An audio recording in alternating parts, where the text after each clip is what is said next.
Alright, we are into picks and bans of game 2 and Irelia ban, no surprise there. Irelia mid pretty strong at 8.10, I've been playing her quite a bit. She's talent on steroids, let's put it that way.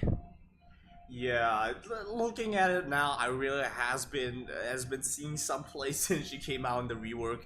Let's look forward to see what the other teams are gonna come up with though. Since Irelia is gonna be taken off the table, I would like to see something interesting over the mid lane. Last game we got very safe, solid picks, Ryze and Zeref, but you know, safe, solid picks aren't always the most fun. Yeah.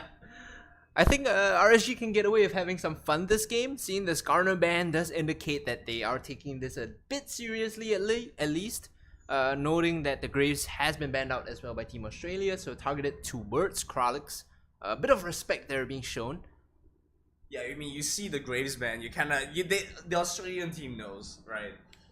Alright, so we are experiencing, I think, a bit of yeah, so it's a bug splat disconnect that is going to force one of our players here from Team Singapore to sort of reconnect and start the client up again. So hopefully we will have that sorted out for you real quick.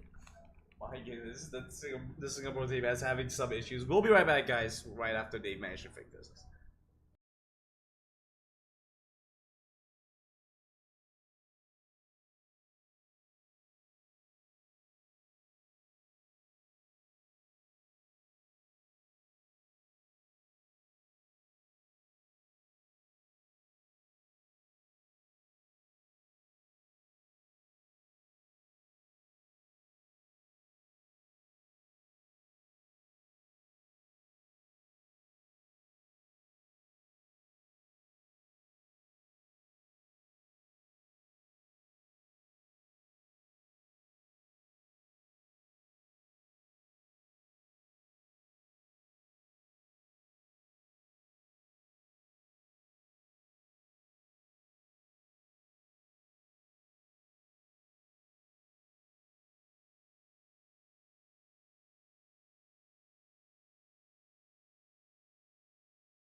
Alright guys, we are back into pick and ban, and it will be the same picks and, well, same bans, no picks yet.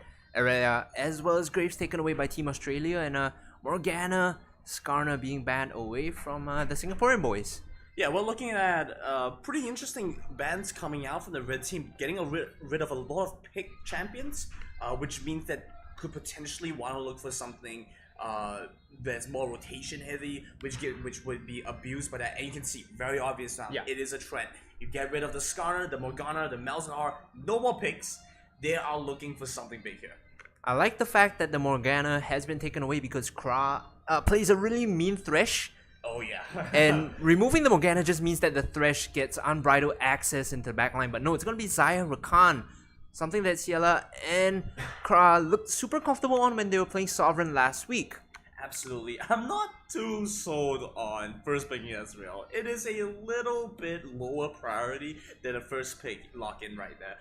But coming in here, Xayah Rakan is such a dynamic duo. Ezreal has a little bit more safety in this matchup, so it could make sense picking it against it, just maybe not so early on. I feel like Ezreal ranks higher in terms of priority compared to other AD carries just because he has such a strong scaling curve. Oh yeah, absolutely. In terms of itemization, you hit a tier, then you get Sheen, Mana Immune into maybe second tier if you right, want. yeah. So he kind of goes really even against all other laners in terms of power and every item buy, especially when you abuse the teleport recall timings. Xayah wants to back off at 1,100 gold. Ezreal can back off anywhere between 800 to 1,006. Like an 850. Right, yeah. 850. 850 Oh my goodness. to like 1,006, right? At any point he can force his second recall of his teleport and get an item advantage to sort of win the lane. And that's the strength of Ezreal in this patch. We see the Olaf coming in, so explains why the Morgana was banned out as well. In the sense that being able to keep your AD carry safe from the consistent stuns of the Olaf, or not stuns rather, but the slows of the Undertows is something very valuable here, as we see the Trundle being hovered here, or rather locked in. Yeah, Trundle coming in as the lock-in, as probably this looks like the return jungler. Yeah. Yeah, this was such a better pick than I actually like the composition now. It looks so much better than the previous game. It felt as though that they were experimenting a bit, the previous game, but now it looks like a solid composition. They have a 1-4 split push coming in, or even a 1-3-1 if Trundle gets big enough. The Gangplank exists in the side lanes to sort of provide pressure. What will the reply be coming in for the opposing team? Because all the strong picks that actually deal with this Gangplank is still available. You have Camille, which is top tier. It was banned in the previous game, available now. Jax as well, pretty strong against that Gangplank in terms of split pushing. But instead, it's going to be this Kled, something we haven't seen all too much at 8.10. Yeah, I mean, Kled almost feels like it should be Blair that's playing. I mean, you can't see obviously from these IGNs, but it feels like it would be more of a Blair pick. Right. I'm gonna have to go figure out whether that's true or not, but yeah, Kled could be something that works interestingly here, but I am liking the blue team's composition. This is solid. This is something even better. Yeah, okay, so Trundle Swain is insane 2v2 because the pillar instantly procs Swain's passive. You can pull them in and then land the E again to sort of snare them up, and that gives you an amazing 2v2 lane. I don't like this Olaf Azir that much because they don't get their respective power spikes until level 6.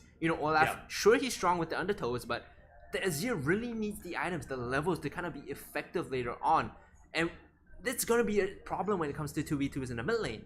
Yeah, this looks like a massive change for the Singaporean team in terms of playstyle. Actually, for both teams. Yeah, it's a massive change. It almost feels like the first game was just non-existent at all, right? This looks like the real, legit game. That coming in here, very solid comms on both sides. On the Singaporean team, the strategy that they're going for, as you mentioned, is almost reliant on the enemy team not abusing the pre-6 phases. Yeah. And I think that's where they're coming from. So I can see why they would do that. But as you mentioned, they always run the risk of the enemy team knowing what to do pre-6. Right. If the blue team composition gets a hit early, they have so much potential to open up the map in just 1-3-1 because you have Trundle, you have Gangplank, and you have Swain. All of these champions, respectively, are a bit tough to deal with if you're far enough ahead that the opponent can't really itemize against or even duel you out straight up. Okay, we are loading into game, of course, to remind our viewers out there, this is played on the China server, so of course everything's gonna be in Chinese for a bit. Oh man, Grandin, getting some audience interaction here. I like it, man. I like it. That's me, all the way.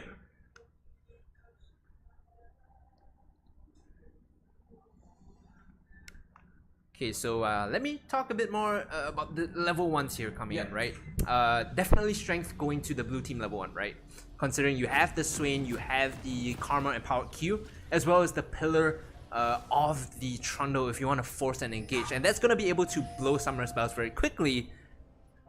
Meanwhile, for the red team, I assume they're going to want to go for a defensive spread all across the entrances and exits of the jungle to be more safe. And then look to get into the level 6 scaling to be a bit more effective when the items comes in as well. It's very standard slow starts coming out from both sides, looking to just get a little bit more idea of where the enemy team is.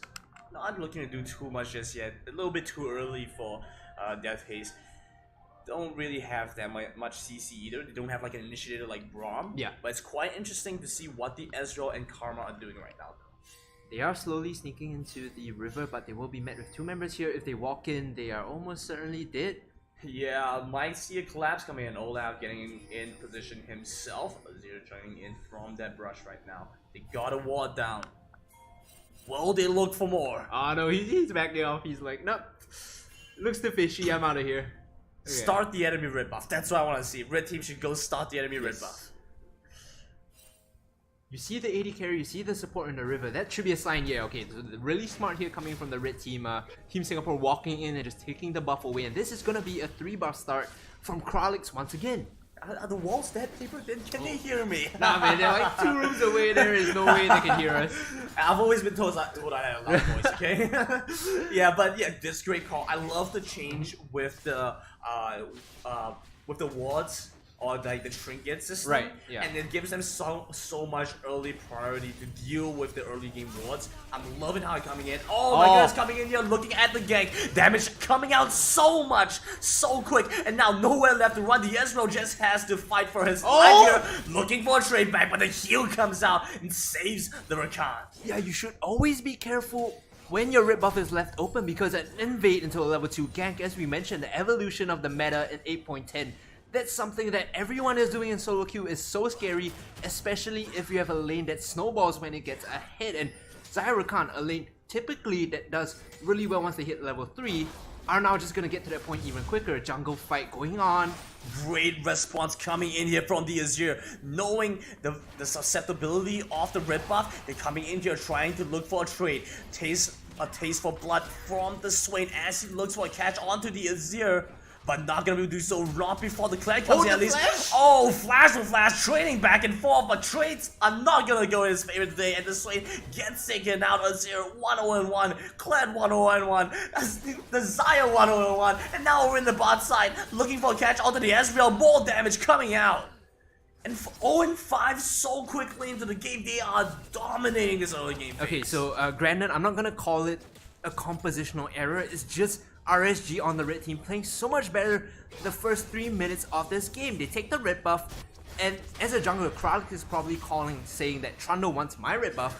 You see the response coming in the mid lane. Raven walks over, disrupts him, and then the collapse coming in from Kled as well. So this is teamwork and forethought being executed really well. RSG looks like a team that understands how to play these early trades, even in a composition that relies on hitting their power points first. So overall, oh, now over the mid lane, knows he doesn't have flash and trying to chase down on this Swain, and Undertow gets the kill, and this is an incredible display of an early game.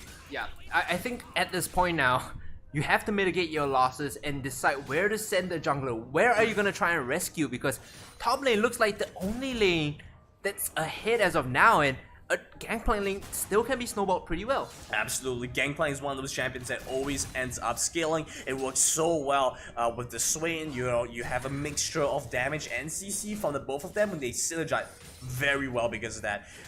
I'm looking forward to a pretty solid display coming in, and right now Trundle playing around just the bot side, looking to farm, but But the Olaf coming in here. Oh my goodness, they get a knockup onto the Ezreal. Yeah, this Ezreal is donezo. He's 0-3 and 0, no tier yet. Very 4 minutes sharp, in. dude. Yeah, this is sad. He doesn't. Oh my god, he bought a crystal. He doesn't even have a tier.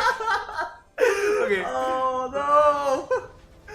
Recall coming in, makes it through. Okay, this bot lane is donezo, right? If you're the jungler, if you're the mid lane, you don't want to come down here anymore because Xayah has BF Sword 3-0-1. They have the level advantage once they clear this out as well. And even if you try to format this, they are still going to make it out alive and probably take a kill along with them. So ignore the bot side now. If you're Trundle, you play to mid, you play to top. You want to get the Gangplank a hit, you want to get the Swain a hit. And you can do that by getting vision down, using your pillar to force advantageous fights by creating chances for the Swain's path to the top. Yeah, this is, oh my goodness, it's insane because you're looking at the change in the playstyle the Olaf has had versus the last game. Playing Graves, he was power farming, he was killing the enemy jungle a lot, and now that's changed dynamically, which forced the Trundle in a situation where he's worried about what to do, because last game he would have been killed multiple times in his jungle. This game, Olaf just puts all his attention onto the laners. Oh, coming in the mid lane, does he want to Shurima shuffle though? Looking for a little bit more damage, not gonna find it just yet. Grand entrance might come true. Joining into the fight, it's gonna be declared. He gets locked out just for a little bit. But going to kite back off of the turret, flashing away. One more attack might be enough. Oh, but the counter kill! So Gangplank joins into the fight with a great teleport. Yeah, and that's gonna be a bit of respite here for the blue team, Team Australia, getting a kill back. Let's not forget the fact that the goal lead is still somewhere in the range of 3,500 gold, and that is an uphill battle for Team Australia. Yeah, like 4,000. Yeah, this is, the gold is where it should be. It should be on the Gangplank from the early to the mid game. Oh my goodness, this great collapse. Undertow might be able to take him down. He flashes away. Trundle joining into the fight now. It's a 3-man collapse. The wall comes out, breaking over the Trundle, but now chased down from the Swain. No mana left. The Azir will get taken down, and it's a trade. His jungler's life for his own. What a bro. Yeah, as you can see the evolution here. Now that they're playing along the top side, they're getting some kills at least, as compared to the bot lane where it's a forsaken land now. If you set anyone, it's over. So I like that Team Australia is adapting and playing towards the top side. But the buff control still going the way of Resurgence as we find the Trundle to jungle. Oh, he pops the Ragnarok. My goodness, coming in, the terrain not able to stop him. Miley looking for a bit of a stun, but level 5 onto the Swain. Will not be able to do more here, just takes a little bit more abuse, but he will get away with his life. Can't say the same for his jungler. And now we're in the bot side, first break. Should be coming out very soon. Yeah, first break here and Mountain Dragon available for Resurgence to take. Fighting never stops in the jungle though. Yeah, they're trying to chase him down. Oh no, and the Gangplank looking for a rotation, looking to help secure a bit of his jungle. Just going to get popped here. Oh, where did he go? I didn't even have time to finish my sentence when it happened. This is starting to look extremely dire for Team Australia here. Looking at the previous game, we called it at 10 minutes. The goal lead was somewhere in the realm of 5,000-6,000. It's starting to look that way, and perhaps even worse. Resurgence on a composition that looks slightly different as well, starting to dominate the early phases of this game. No, can they look for this lockdown right now? Will not be able to do so just yet. Get a catch onto the Xayah. They might be able to find a little bit more of this Xayah running very low on this the mana demonic resource. ascension. Jumping in here, flashing away, but that's the Ignite taking down. And Trundle gets sent back home. That's the fast recall. That's the recall express. Now Azir trying to look for a little bit more damage coming out. Flash away from the Swain, trying to preserve his life. Karma managed to get away. Oh, but that was nice damage onto the Khan. Forces the heal from the Xayah, and we are looking at a pretty bit of a snowball. This is all happening in the jungle of the blue team right now. And that's because they were hit so far early on that they can constantly skirmish. And look at their compositions. They hit the level 6. They have the ornaments that they need to force these fights. We saw, there you go, the Kled ornament coming in. And really, when the Olaf Ragnarok is popped, there's nowhere for Team Australia to run away. And as of now, the goal, 8,000 gold granted. 9 minutes in. That's even further than game 1. Yeah, 1,000. You know the age old saying, right? 1,000 gold lead a day keeps your opponents at bay. Oh boy. Team Singapore looking really good, and let's remind our viewers that tomorrow they will be playing against Canada, and the winner of that will proceed to the top 16 bracket of the wanyoo Cup. The top 8, of course, will fly over to China for a chance to win $10,000 in prize money for first place. I think just being able to just flying over yeah. there, it's kind of like a. I feel that's kind of like a mini Yeah, holiday. it's a holiday. Yeah, it's very interesting initiative that wanyoo is bringing out, giving players opportunities to play internationally with a lot of different regions. This is very good to be able to see that happen. Rakan was in a little bit of danger. I wasn't sure whether I needed to mention that, but a little bit of danger, gets away safely though, so nothing too major. Doesn't even have to burn his flash.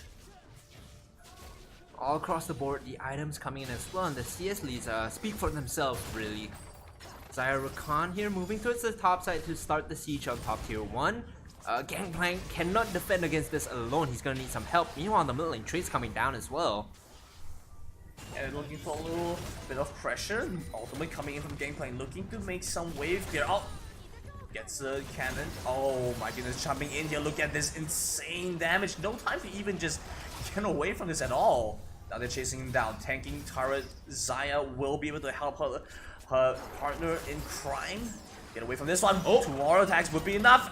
Comes in with the ultimate to get another kill, and over the mid lane, the Emperor's Divide looking to shove away the Swain just a little bit. He dashes down bot side, trying to make it out from the river. Might be looking to flash over the wall. Olaf joining in very soon, flashing away from the Nether Grasp. Yeah, look at the back though, the Olaf coming in, he has the Predators popped as well. Yeah, Predator being propped. A little miscommunication with that blast cone there, but Glad joining into the fight.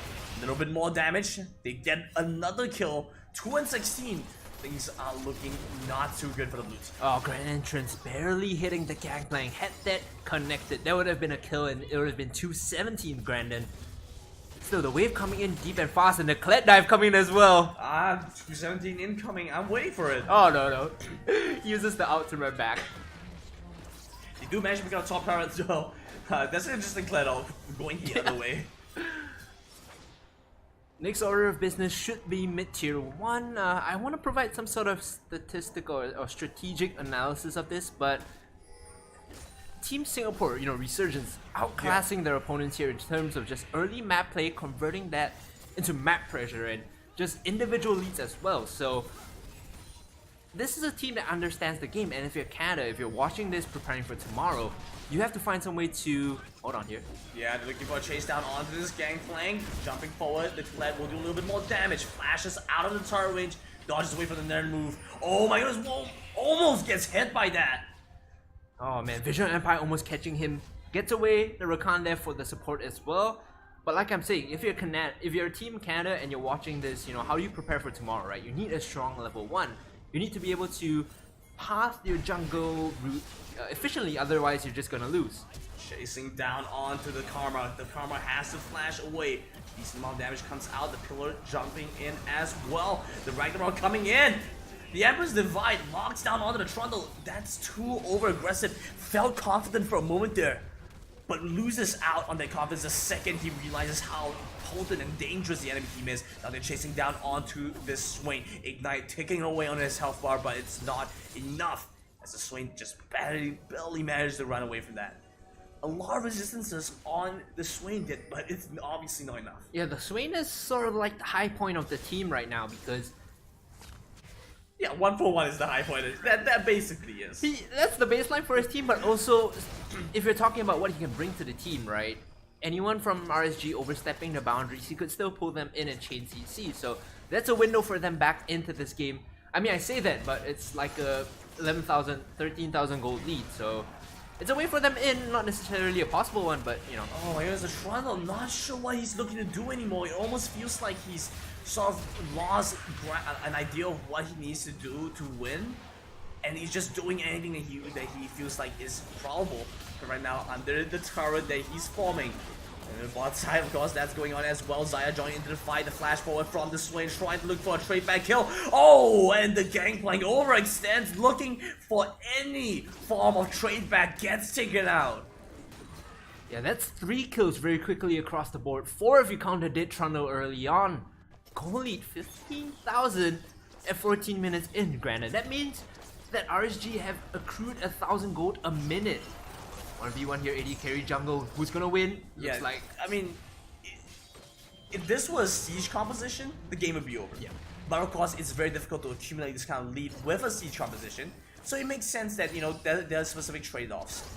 But still, even without a trade, like even without any form of siege power, just being 16, 17,000 gold up, you're not gonna, very seldom are you gonna make a mistake so major that you lose.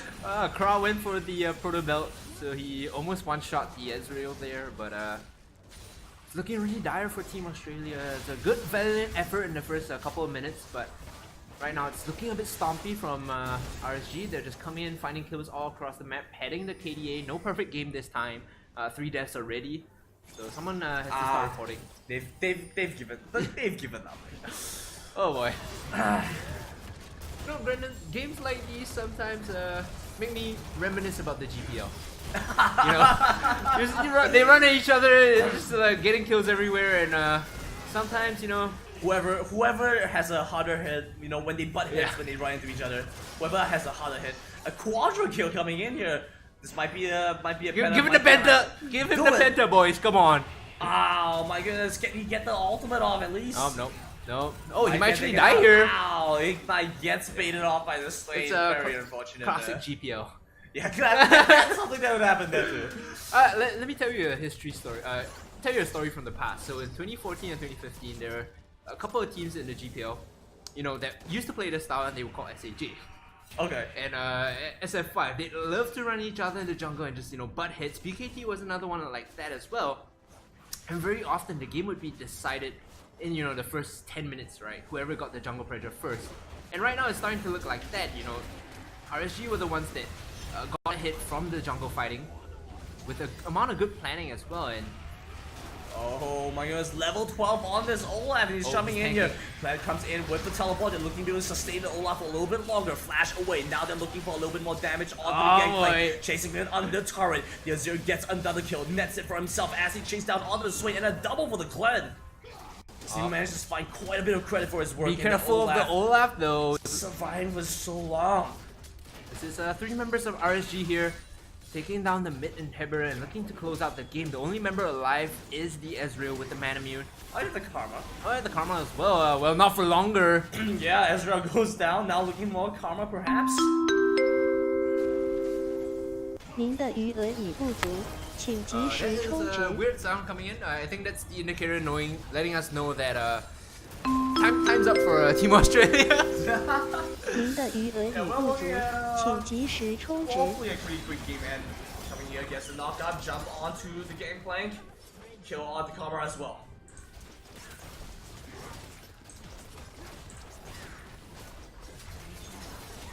Couple more. Very quick hit, 17:30. Looking for an opportunity to end things off, to get the Shurima Shuffle cage off the opponents and onto the Nexus. Oof, this is a solid game, 17 minutes. They're just diving into it, giving the kill. Oh man, come on guys. Oh, This is no. SOBM. That's GG's being called. 17, 18 minutes into the game. This should be it. Final stand. Final stand at the Alamo here, coming in for Team Australia, but this isn't the Alamo, this is the Peace Treaty signing. Yeah, this is the Peace Treaty signing, and well, Singapore coming out the victors in this best of 3. 2 games of a combined time, in both games, 17 and 18 minutes. That puts us at 35 minutes for the 2 games that Team Singapore has played. Yeah. Very commendable opening here, and it's international. Representing Singapore as our regional reps, doing really well.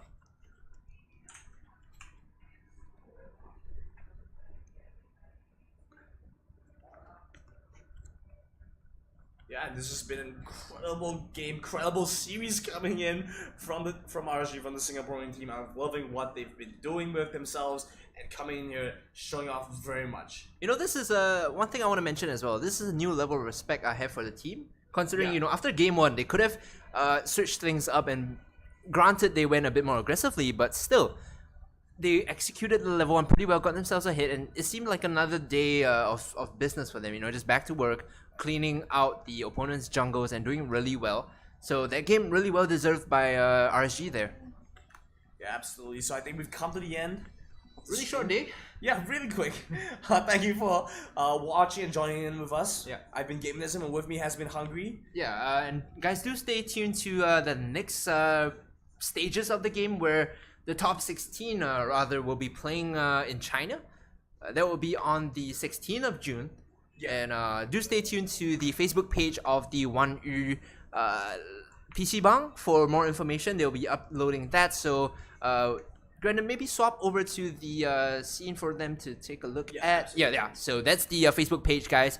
Look out for any announcements. They'll be posting all sorts of information about, further games and tournaments. If you think, S5 members, your friends, you're good enough to play against RSG, well, sign up for the next cup and stand a chance to win, $10,000 as well. But with that, also stand a chance to lose in right?